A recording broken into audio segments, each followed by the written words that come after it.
如果让你选出《冰与火之歌》历史上最适合成为国王的人，你会想到谁？是征服者伊耿，还是杰赫里斯一世，还是后来的蛋蛋伊耿五世？但在我看来，还有一个经常被忽略的人，贝勒坦格利安。他是戴伦二世的长子，七国王储，人们称他为碎毛者。观众们在镜头中看到他的时候，他正担任着国王之首的职责，同时还是王位的继承人。他几乎拥有一位完美国王应有的一切品质：勇敢、宽容、公正、理性，善于倾听，也深受人民的爱戴。可是他最终却没能继承铁王座，其中的原因，大多数观众们也都从已经完播的《七王国的骑士》第1季的故事中看到了。很多人把这个角色的一生看作是一场英雄的悲剧，但今天我更想讨论另一个问题：为什么一个真正优秀的人也救不了一个正在失去民心的王朝？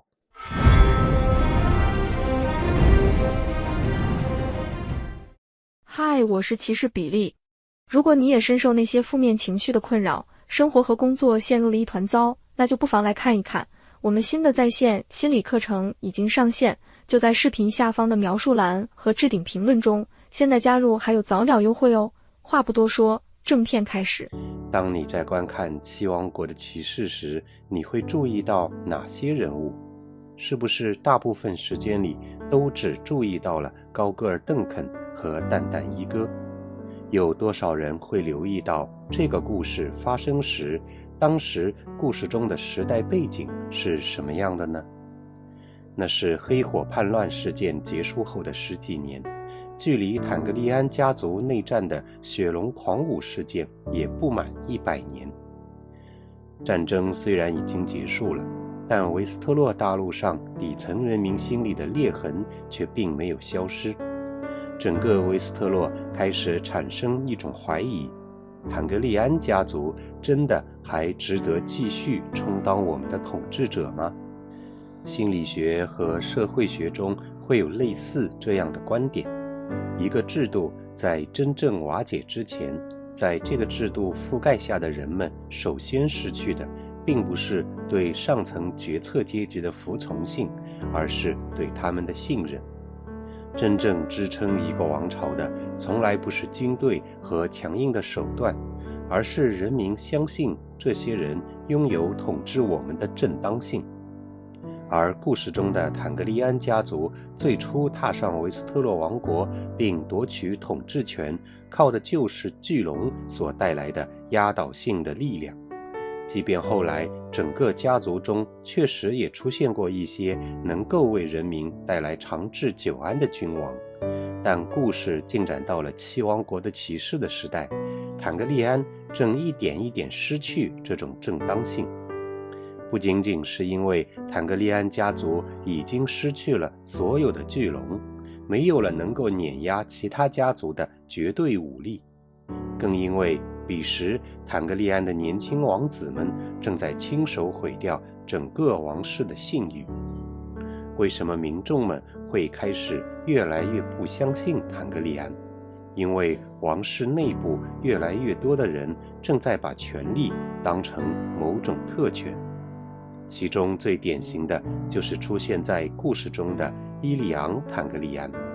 他的父亲是梅卡·坦格利安，是我们今天要讨论的贝勒·坦格利安的弟弟。伊里昂身高并不算出众，但是身形苗条，他有银色的卷发、高颧骨和高鼻梁，面孔轮廓清晰，皮肤苍白，他的眼睛是紫色的。应该说，这位年轻的小王子在外形上也算生得英俊，但是他特别喜欢羞辱平民，喜欢折磨弱者，喜欢用身份来展示和证明自己的高贵。心理学里，这是一种典型的权力型自恋。他相信我是王子，所以普世的规则不适用于我。他甚至坚定地认为自己和其他人不一样，其他人都只是人类，而自己是一条化身人形的真正的龙。在电视剧《七王国的骑士》中，正是伊利昂在决斗场上无视比武的规则，充满挑衅意味的故意将长枪瞄准对手的战马，导致了对手受到了重创。而在岑树滩的集市里，也是他在马戏班看到了骑士战胜巨龙的表演，认为马戏班羞辱了龙和王室，甚至羞辱了他个人，于是欺压马戏班手无寸铁的女孩，这才有了整个故事第一季中最核心的妻子审判。另一方面，当高戈尔邓肯在岑树滩招募队友加入妻子审判，帮助自己的时候，我们也能够从支持他的各个家族中看到，大家对坦格利安家族确实怨声载道，也希望能够借这次妻子审判的机会来给坦格利安家族吃吃苦头。所以放大到故事中整个社会来看，越来越多的人看到的是坦格利安越来越傲慢，越来越危险。但就是在这样的大环境里，贝勒坦格利安看起来几乎是整个家族中唯一的例外。他同样拥有至高无上的身份，但他在日常里却看起来几乎从来都不依赖他的身份。贝勒坦格利安在平定黑火叛乱的战争中表现得十分出色，他和弟弟梅卡坦格利安两人在红草原之战中夹击并击溃了自己的敌人，这份英勇甚至被吟游诗人写入了歌谣《铁锤》和《铁针》。但很少有人提及，其实在那场战争尚未开始之前，贝勒其实是主张以和平的方式宽容对待戴蒙黑火的，而这其实就是贝勒身上同时具备的优秀的品质。他武艺高强，有勇有谋，同时他也极具仁慈之心，宽容理性。在妻子审判的现场，有许多观众都不明白，为什么贝勒会站在高戈尔邓肯的那一边，与自己的侄子和弟弟为敌。表面上看起来，贝勒似乎是为了邓肯口中所高呼的那一份骑士誓言，是为了不让骑士精神遭到践踏，同时也是为了帮助孤立无援的邓肯。甚至还有观众认为，贝勒只是想要给自己那个无法无天的侄子明艳伊里昂一点小小的教训。我们不能说这些说法都不对，确实这些全都是贝勒站出来帮助邓肯的原因，但躲藏在这些背后的，在更深层的地方，还有一个更重要但同时更不容易被人察觉到的原因。其实贝勒站出来想要真正维护的是整个王室最后仅剩下的那一点点公信力，因为他知道年轻的王子伊里昂是怎样的一个人，他知道他总是高高在上，利用自己的身份去欺压底层的人，甚至欺压那些贵族，而他做这些事情甚至连个借口都不会有，他仅仅只是依靠自己的坦格利安血统去欺压其他人，而百姓们把这些都看在眼里，敢怒而不敢言。谁让伊里昂是王室的人，谁让他是小王子？所以在这种情况下，贝勒坦格利安深刻地意识到，如果连当时的律法都不能有效地约束王子的行为，如果那些被无缘无故受到欺压的人，他们的正义都得不到伸张，如果一个受到欺负的马戏班的女孩要靠一个名不见经传的四处流浪的雇佣骑士来出头，那么人民以后就不会再相信法律，再相信这个王室，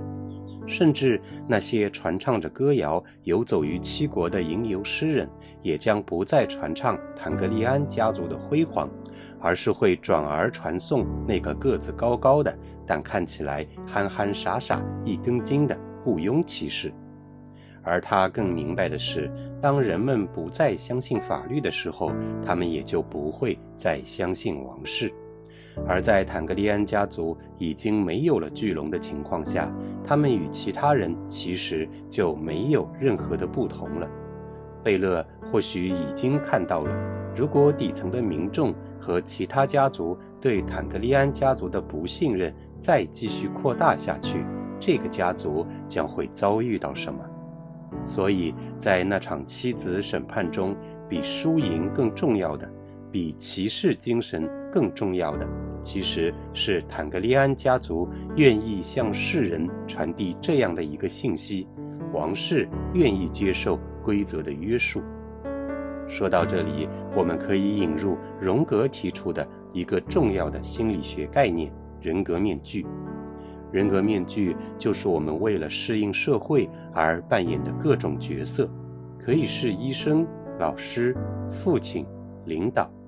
当然，在冰与火的世界里，还可以是骑士、王储等等。这些身份都属于人格面具，但问题在于，无论是故事中还是在现实生活里，很多人活着活着就误以为自己就是这些身份。现实当中，有的人做了大半辈子的领导，平日里被别人恭恭敬敬地对待，退休之后也没有人来求自己办事了，也没有人带着礼物来探望自己了。除了家里那个老伴儿，一夜之间似乎就没有什么人来理自己了。下了楼，走到小区的花园里，那些聚集在一起打牌聊天的大爷大妈们，似乎也不拿自己当一回事儿。一时之间，这位退休领导竟不适应起来，于是便不自觉地对身边的老伴儿发起了抱怨。渐渐的，抱怨变成了不满和指责，而对象从老伴儿扩散到了已然成家的子女，慢慢变成了对小区花园里其他老人的攻击和谩骂，以至于他的子女刚找到心理师的时候，一度都认为是自己不好，不知道哪里做错了，或是让这位领导父亲不满意。他们完全没有意识到，其实是自己的这位老父亲沉浸在自己过去的领导身份中太久了，一时忘了自己原本的样子。而回到故事里，贝勒王子的身上有着无数这样的身份，他是王储，是王位的继承人，同时还是国王之首，也是家庭中的长子。他还是一名背负着荣耀的骑士，是一位丈夫，同时也是一位父亲。在面对家国大事和纷争的时候，他还是一位调停者。但他从未让这些身份吞没真正的自己。其实这也是贝勒这个角色给观众带来的最为直观的感受。这是一个真正意义上心理成熟的成年人，而真正成熟的人，他不会让自己沦为某个角色的奴隶，而是能够自由地使用这些角色。贝勒就是这样的人。说到这里，我想问你一个问题，你觉得什么才是成熟的人格？很多人可能会觉得成熟意味着善良，意味着帮助弱小，就像故事中的高个儿邓肯那样，牢记骑士的誓言，并且付诸于实践。看起来贝勒坦格利安也是因为这些才选择站在邓肯这边。可是邓肯真的看起来像是一个成熟的成年人吗？跟他比起来，明显贝勒看上去更能够令人产生信任感，让人觉得那才是一个成熟、可靠、值得信赖的人。心理学大家荣格告诉我们，成熟意味着一个人已经对自己的人格完成了整合。这是什么意思？简单来理解，就是你的力量、你的理性、你的同情心，甚至是你的那些负面情绪，包括愤怒、悲痛、伤心等等，这些都能够被你自己所掌控。当一个人知道自己当下正处在什么样的状态里，并知道自己要如何对待和处理自己目前的状况，而不是反过来被各种突如其来的事件所引发的各种情绪牵着鼻子走，那我们就可以说，这个人就开始迈向了人格整合之路，他开始迈向了更加成熟的人格。贝勒并不是天生就像我们看到的这样，他并不是没有愤怒，没有攻击性。贝勒坦格利安的母亲是来自多恩半岛的米利亚马泰尔。熟悉故事背景的观众都知道，多恩由于存在着与其他各个国家迥异的文化，因此总是得不到其他人完全的认可和尊重。再加上贝勒在样貌上完全继承了来自母亲的黑色的瞳孔和黑色的头发，并且他常年留着短发，在原作当中他还不喜欢留胡子，这一切都让贝勒看起来完全不像是一个坦格利安。还记得在龙之家族里，黑党的核心国光公主的2个黑发的儿子吗？他们2人从小就备受排挤，要面对来自周围的人以及其他贵族的各种各样的猜忌和不被认可。很难说贝勒的童年完全没有遭遇过类似的偏见，或是被人怀疑过其血统的纯正性。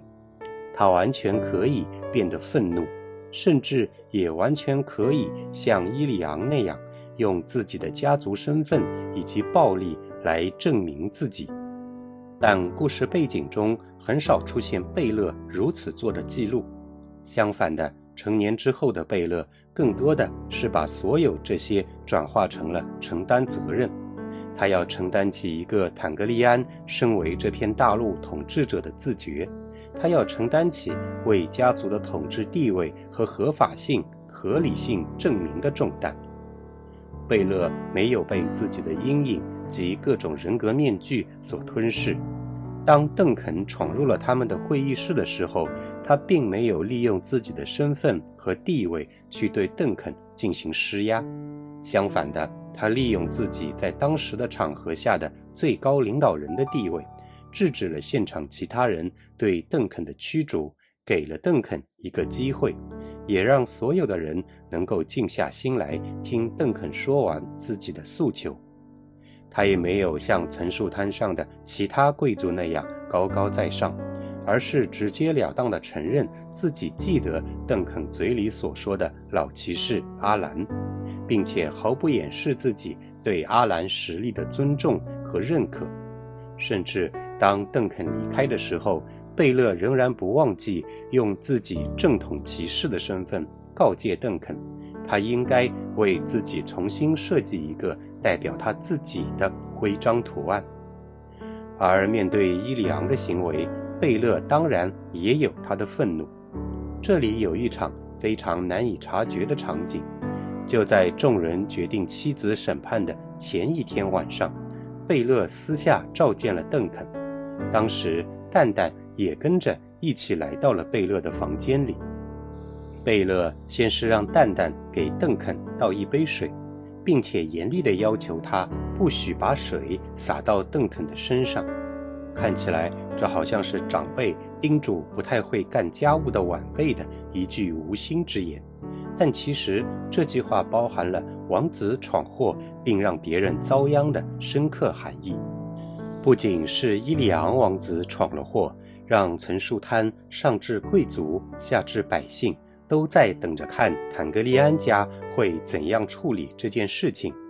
也包含了蛋蛋闯祸让邓肯卷入了事件。因为紧跟着贝勒就开始生气地批评蛋蛋，出事的时候应该先来找自己，而不是跑去找邓肯。有心的观众可能能够看出，在这场戏里，贝勒从淡淡的口中看出了他对邓肯的高度信任，但其实这也是贝勒在合理地控制自己的愤怒情绪，他甚至一点都没有表现出对邓肯的不公平来，他只是就事论事地批评了蛋蛋，并且借着这次批评悄悄地缓解了自己心中的些许愤怒。在这之后，观众们能够看到贝勒与邓肯两人独自在房间中展开的对话，完全就是两个平等的成年人之间的对话，一问一答，有来有去。甚至当邓肯傻傻地反问贝勒，难道不是所有的骑士都应该遵守誓言，保护弱小吗？贝勒被他问得一时说不上话来，但他也只是默认了邓肯的这一说辞，并没有依靠自己远远凌驾于对方的身份去进行压迫或是威胁。而在第二天的会议上，观众们也能看到，常年与贝勒生活在一起的弟弟梅卡在自己儿子伊里昂的这件事情上处理的也比较公正。他与贝勒一样，并没有偏心，至少表面上我们根本看不出来。他甚至当着邓肯的面怒斥伊里昂，是不是不敢独自面对面前这位高大的骑士。而当伊里昂提到家族的荣誉的时候，他直截了当地反驳自己的儿子，你怎么还有脸提荣誉？而最后就在贝勒严肃的注视中，梅卡生气地一把拽走了伊里昂，而当时的伊里昂仍然不知天高地厚，一脸吊儿郎当的样子，用短剑的剑柄砸着核桃，还用蔑视一般的手势命令旁人俯下身去捡掉落在桌子下的核桃。这就是贝勒对自己人格的整合，以及对自己的人格面具的合理使用。也因此，我们总能看到贝勒似乎总在替别人收拾残局，而这一点我觉得也特别值得讨论。你会发现，整个七王国的骑士第一季中，贝勒坦格利安身为国王之首，他总是在不断调停别人掀起来的矛盾和事端。有人欺压平民，他来调停；贵族发生冲突，他来缓和。甚至在妻子审判的当天，当坐在高高的观众席上的贵族们没有一个人愿意站出来的时候，当红苹果当着众人的面大言不惭叛变的时候，当百姓们围拢起来发出不满的嘘声的时候，一切都预示着王室和贵族正在逐渐失去威信的时候，仍然是贝勒勇敢地站出来。甚至包括观众在内，也都认为此时此刻的贝勒就像是一位从天而降的英雄一般。而既然提到了英雄，那就让我们来借助贝勒坦格利安这个角色来聊一聊在他身上的几个极为显著的心理原型。心理原型这个概念是心理学家荣格所提出来的。荣格认为，心理原型是普遍存在于人们潜意识深处的某些最为原始的心理意象。正是由于这些意象的存在，从而跨越不同的文化、不同的世代，不断地塑造着我们的感知、潜意识、梦境与行为。我们曾经在讨论梅丽珊卓这个角色的时候，分享过一个大母神的概念，这也是一个心理原型。它是从另一个更为基础的原型女性延展而来的。荣格认为，无论是男性还是女性，潜意识里都会同时存在男性的原型和女性的原型，而展现在贝勒坦格利安身上的男性的原型看起来就相当典型。首先是国王原型，国王是男性潜意识中较为核心的一个心理原型，它象征着秩序、规则、稳定、统合，并且更重要的是，国王原型同时意味着对其他人提供指引、引领公平、调和矛盾，并对别人提供必要的守护。如果国王原型发展的过激，走向极端，那么国王就会变成一个暴君。在《冰与火之歌》的故事世界里，提到暴君的形象，你会想到谁呢？蜂王伊里斯，或是乔弗里，甚至就连诸如瑟西这样的女性角色，她的身上也存在有明显的发展的过激而极端的国王原型。而另一方面，如果国王发展的不够充分，那么就会变成另一个极端，变得极为软弱，没有一个国王应有的果断和坚决，会非常容易成为被别有用心的人操控的傀儡人物。我们能够在托曼国王的身上看到这种十分典型的发展的不全面的国王。另外，其实如果我们仔细分析的话，罗伯·史塔克身上的国王原型也存在有发展的不够充分的倾向，而贝勒·坦格利安就是一个典型的发展的比较平衡的国王。这个角色本身就是王位的继承人，同时还担任着国王之首的职务。他谋求着某种公平的规则和秩序，他不否认伊里昂的错误，他也不否认其他坦格利安对邓肯可能会发起的指控和刁难，但他也愿意为这位雇佣骑士提供指引和保护，甚至他还在向邓肯反复确认他到底是不是一位水准足够高、能力足够强的骑士，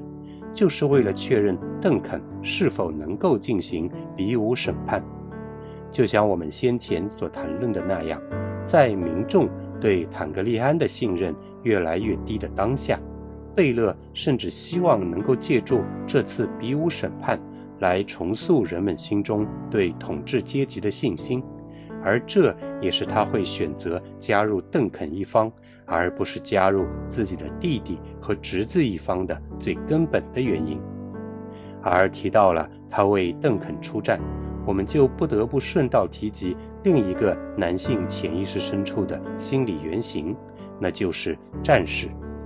战士原型拥有攻击性、果断、勇敢、利落干脆的行动力和对危险局势的判断力，清晰的界限感，以及奉献和牺牲精神等等心理意象。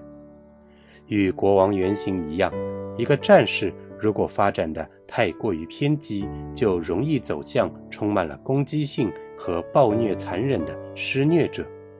很明显，明艳伊里昂·坦格利安内心深处的战士原型就发展的过于偏激，而另一方面，如果战士原型发展的不够充分，就会滑向缺乏攻击性、软弱顺从的懦夫、受虐者的方向。很明显，贝勒身上的战士原型也发展得非常成熟，也非常平衡，并没有太多的偏差。他曾经在红草原一战中表现出色，但战后他也懂得在担当文职工作的时候把战士收敛起来，而当回到比武场上的时候，他也会重新拿起长枪，与老骑士阿兰打得不分上下，精彩纷呈。可以说，贝勒对自己的战士原型真正做到了收放自如。而最后，让我们再来讨论一个贝勒身上并不怎么明显，但却又确实存在，并且在故事中起了至关重要的作用的心理原型，那就是魔法师。或许你会觉得奇怪，《冰与火之歌》的世界确实是一个奇幻的世界，有龙，也有各种各样的魔法，但这个故事终究不像是魔戒那样的重魔法的故事，更不要提贝勒·坦格利安这个角色根本上是一个骑士，根本也不会魔法。为什么他的身上会具备魔法师这样的原型呢？其实魔法师所代表的是智慧、对宇宙和世界的理解和掌控，精准的直觉与洞察力，以及改变不可扭转的局面的如同魔法一般的转换能力。在故事当中，邓肯为了马戏班的女孩而强出头，当着众人的面殴打了身为皇室贵族的明艳伊里昂，而事后他又被人发现从酒馆里拐走了另外一位小王子蛋蛋。这2件事情同时叠加在邓肯这样一个完全没有背景、独来独往、没有任何人帮助的流浪汉的身上，任何人看了都会觉得这一次他死定了。但正是贝勒坦格利安以自己惊人的判断力和洞察力，判断出了这些事情背后可能的真相，同时也察觉到了邓肯身上存在着的惊人的能力。毕竟眼前的这位雇佣骑士虽然衣衫褴褛，脑袋看起来也不怎么灵光，耿直而又憨厚，但善良的小王子蛋蛋却无比信任眼前这个大高个儿，而他又是老骑士阿兰的亲传弟子。阿兰曾经在比武大会上与自己打得不分上下，而最后贝勒仅凭一句“所以我问你，你到底是不是一个足够好的骑士”，这样意味深长的问话彻底改变了整件事情的走向，给绝望中的邓肯和蛋蛋带去了无限的希望和可能。而在妻子审判的现场，贝勒坦格利安依然不仅仅只是依靠自己的武力去协助邓肯，他依然凭借自己的智慧，知道对方阵营里的2位白袍御林铁卫是不会主动攻击自己的，再加上自己的弟弟梅卡，这3个人完全能够依靠他自己去牵制住。这样一来，自己队伍与对方队伍的战斗力差距也能够得到一定程度上的弥补。而事实也正如他所预料的那样，战场上的邓肯如预料中一样，将伊里昂从他擅长的马战上拖入了自己占优势的地面步战，然后依靠自己的身形优势取得了对伊里昂的压制，最终才能够赢得整场比武。只可惜贝勒坦格利安这个角色似乎过于完美了，完美到好像不可能存在于真实的世界里那样。似乎这也能够解释为什么作者哪怕在比武审判已经结束，结果已经明了的情况下，依然为这个角色安排了一场谁都没有想到的死亡。在妻子审判的现场，看到儿子伊里昂被痛殴的梅卡坦格利安失去控制一般的想要去帮自己的儿子，在各种混乱情绪的加持之下，用手中的铁锤狠狠砸向了自己的哥哥贝勒的头部。尽管贝勒头上戴着坚固的头盔，尽管梅卡事后承认自己并不是有意的，并且向邓肯坦诚自己将面临世人怎样的唾骂，但这些都无法阻挡贝勒的死亡。而贝勒的死显得非常具有戏剧性，但同时在我看来也是心理意味十足的一场戏。战斗结束后的贝勒依然步伐矫健地走回休息室，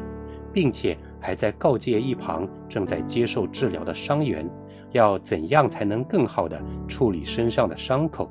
而他就像没事人一样，一边脱卸一边还说好像头盔被什么东西卡住了。头盔确实是被卡住了，那是被铁锤砸扁了的头盔，深深地嵌入了贝勒的后脑勺，压碎了整片头骨，并且已经彻底破坏了贝勒的大脑。就在贝勒摘下头盔的一瞬间，他伟岸的身躯直直地倒在了地上。作者用一场触目惊心的死亡，借着贝勒坦格利安这个角色，清晰勾勒出了整个坦格利安家族的过去与未来。就像贝勒是被弟弟梅卡所击中的那样，这个家族早就已经经历过了数次来自家族内部的纷争，正是兄弟手足之间为了争权夺利而引发了更早的血龙狂舞事件，以及不久之前的黑火叛乱事件，早就已经四分五裂。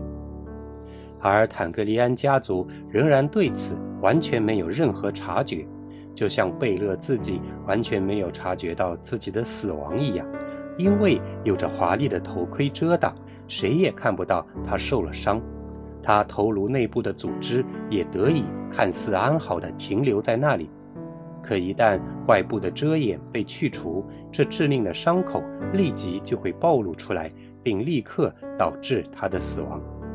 而贝勒自己至于整个坦格利安家族，就像是那顶坚固的头盔，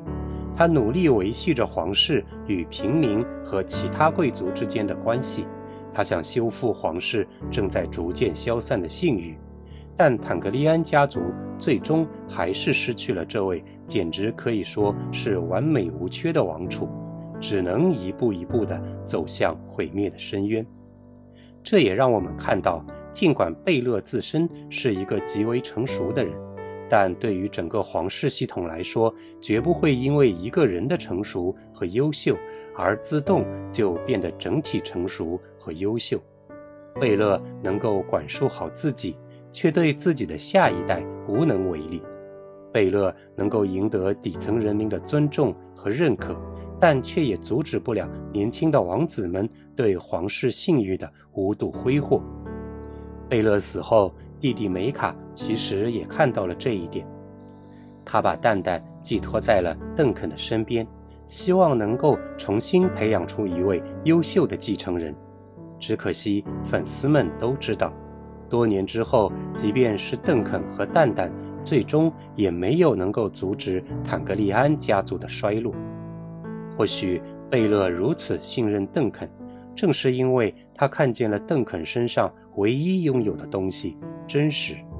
这个大个子没有身份，没有财富，没有权力，也没有地位，甚至是哪怕他自己所坚称的骑士头衔，也没有一个见证人。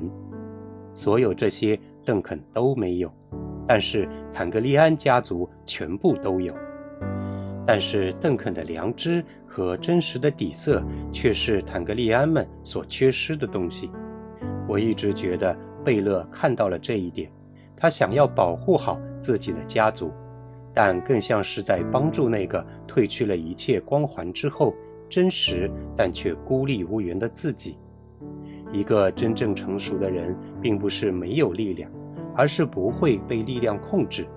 不是没有身份，而是不会被身份吞没。贝勒坦格利安的一生正是这种人格的写照。他没有去征服世界，却始终努力让权力服从于公正，让身份服从于良知。也许他最大的悲剧并不是没有能够成为国王，而是他生活在一个已经开始失去民心，逐渐走向失衡的时代。一个人的成熟可以照亮很多人，但要拯救一个正在崩塌的系统，终究还是不够的。嗨，又见面啦，我是骑士比利。新的在线心理课已经上线，就在视频下方置顶链接中，点击链接马上就能免费试听哦。